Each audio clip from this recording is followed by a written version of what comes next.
નમસ્કાર દર્શક મિત્રો, જમ્મુ ન્યૂઝમાં આપનું હાર્દિક સ્વાગત છે. જમ્મુ સાથે કલક જવાના રોડ ઉપર આવેલા પલ્સ પાસે બાઇક અને ફોર વ્હીલ વચ્ચે અકસ્માત. બાઇક સવારને ગંભીર ઇજાઓ થતાં પ્રાથમિક સારવાર બાદ બરોડા ખાતે રેફર કરવામાં આવ્યો.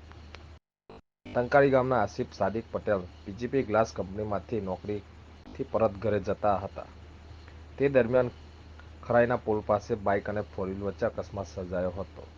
આ અકસ્માતમાં પગલે બાઇક સવારને ગંભીર ઇજાઓ પહોંચી હતી.